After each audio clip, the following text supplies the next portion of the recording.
Hello అండి, welcome to JJ food world. ఈరోజు banana వేసి సేమియా పాయసంని ఎలా తయారు చేసుకోవాలో చూద్దాం.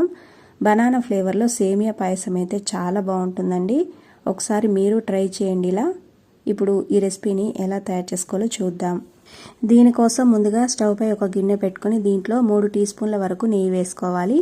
నెయ్యి కొంచెం వేడెక్కిన తర్వాత 1 కప్పు నిండుగా సేమియా వేసి లో ఫ్లేమ్లోనే దీన్ని మంచి కలర్ వచ్చే వరకు వేయించుకోవాలి. ఈ విధంగా సేమియా మంచి కలర్ వచ్చిన తర్వాత దీంట్లో అదే కప్పుతో 3 కప్పుల నీళ్లు పోసుకోవాలి. నీళ్లు పోసిన తర్వాత ఒక పొంగొచ్చే వరకు హై ఫ్లేమ్లో ఉడికించుకోవాలి. తర్వాత స్టవ్ని మీడియం ఫ్లేమ్లో పెట్టి సేమియా కొంచెం మెత్తగా అయ్యే వరకు కూడా ఉడికించుకోవాలి. ఈ విధంగా సేమియా కొంచెం మెత్తగా ఉడికిన తర్వాత మనం సేమియా తీసుకున్న కప్పుతోటే 2 కప్పుల వరకు చిక్కటి పాలను తీసుకొని ముందుగానే కాగబెట్టి పెట్టుకోవాలి. ఆ పాలని దీంట్లోకి అయితే పోసుకోవాలి. అలాగే ఒక చిన్న గ్లాసు నీళ్లు కూడా పోసుకోవాలి. ఇలా నీళ్లు పోసుకున్న తర్వాత ఒకసారి కలిపి మీడియం ఫ్లేమ్లో 2-3 నిమిషాల సేపు ఉడికించుకోవాలి.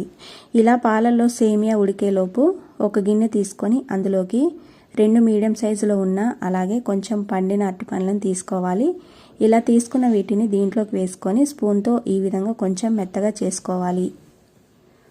ఇలా బనానా పేస్ట్ని రెడీ చేసుకున్న తర్వాత ఒకసారి ఉడుకుతున్న సేమియాని కలుపుకోవాలి. కలిపిన తర్వాత స్టవ్ని సిమ్లో పెట్టి దీంట్లో మనం షుగర్ అయితే వేసుకోవాలి. షుగర్ని మన తీపికి తగ్గట్టుగా వేసుకోవాలండి. దీంట్లో ఇంకా మిల్క్ పౌడర్ అలాగే బనానా పేస్ట్ వేసుకుంటాం కాబట్టి చూసి వేసుకోవాలి. ఇక్కడ నేను ఒక పావు కప్పు వరకు అయితే వేసుకుంటున్నాను.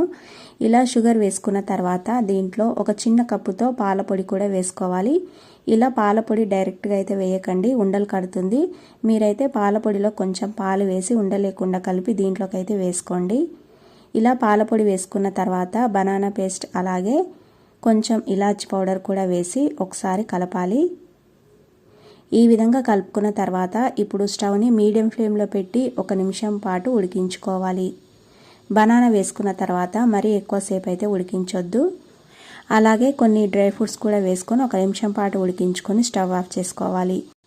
అంతేనండి, ఎంతో టేస్టీగా ఉండే బనానా సేమియా పాయసం రెడీ అయిపోయింది. దీన్ని వేడివేడిగా తిన్నా చల్లగా తిన్నా చాలా బాగుంటుంది. తప్పకుండా ట్రై చేయండి. ఈ రెసిపీ మీకు నచ్చితే లైక్ చేసి షేర్ చేయండి. అలాగే నా ఛానల్ను సబ్స్క్రైబ్ చేసుకోండి. Thanks for watching.